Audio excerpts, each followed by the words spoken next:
बैठकीसंदर्भातली वेळोवेळी जाणून घेत राहू। धन्यवाद। आणि एकीकडे नाशिकचे ठाकरे गटाचे उमेदवार राजाभाऊ वाजे यांनी आपल्या प्रचाराला आणि मेळाव्यांना जोरदार पद्धतीने सुरुवात केली आहे, तर दुसरीकडे ठाकरे गटाचेच नाराज इच्छुक उमेदवार विजय करंजकर हे बंडखोरीच्या पवित्र्यात दिसतात। विजय करंजकर वाजेंच्या कोणत्याही कार्यक्रमात सध्या हजेरी लावत नाहीये। करंजकर ठिकठिकाणी मतदारांच्या भेटीगाठी घेतायत, देवदर्शन करतायत। त्यामुळे करंजकरांच्या मनात नक्की काय चालू आहे, त्यांचं काय ठरलंय हा प्रश्न उपस्थित झालाय। तर शिवसेना शिंदे गटाचे विद्यमान खासदार हेमंत गोडसे सुद्धा जर तिकीट मिळालं नाही तर अपक्ष म्हणून लढण्याची शक्यता आहे।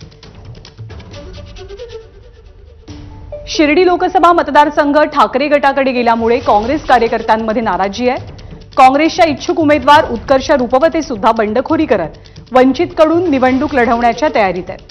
तर उमेदवारी न मिळाल्यानं नाराज असलेले जळगावचे भाजपचे खासदार उन्मेष पाटील आज ठाकरे गटात प्रवेश करतात।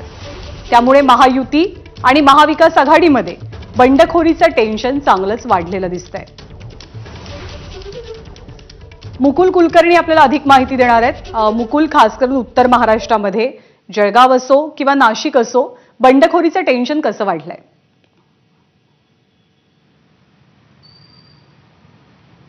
ज्ञानदा, बंडखोरीचं टेन्शनच नाही तर बंडखोरीची फौज उत्तर महाराष्ट्रामध्ये बघायला मिळते। 8 जागा आहेत। 8 जागांमध्ये अनेक ठिकाणी जे इच्छुक होते किंवा एका उमेदवाराला उमेदवारी मिळाली म्हणून पदाधिकारी नाराज हे प्रमाण वाढत चाललेलं आहे।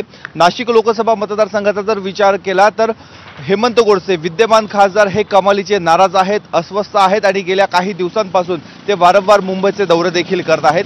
त्याच पद्धतीने तू जसं म्हणाली, विजय करंजकर यांची उमेदवारी ही जवळपास पक्की मानली जात होती, मात्र अचानक राजाभाऊ वाजे यांचं नाव पुढे केलं। गेल्या 4 दिवसापासून ते कुठेच बघायला मिळत नाहीये।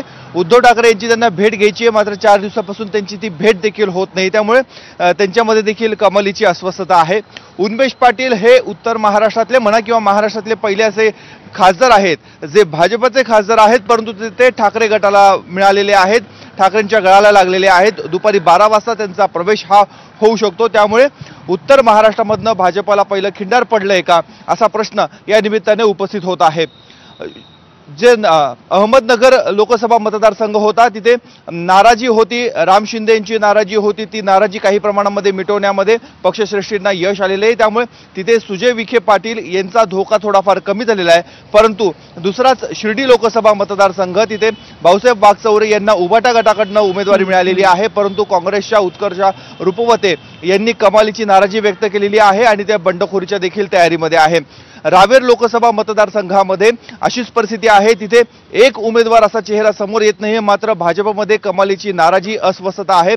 रक्षा खडसे यांना उमेदवारी दिली, त्यामुळे कमालीची तिथे नाराजी बघायला मिळते। त्यामुळे या संपूर्ण नाराजीचा, बंडाळीचा त्या पक्षाला, त्या युती आणि आघाडीला कसा फटका बसतो हे येत्या काही दिवसांमध्ये स्पष्ट होणार आहे। परंतु सध्या तरी उत्तर महाराष्ट्रामध्ये नाराजांची फौज आहे असं म्हटलं तर वावगं ठरणार नाही।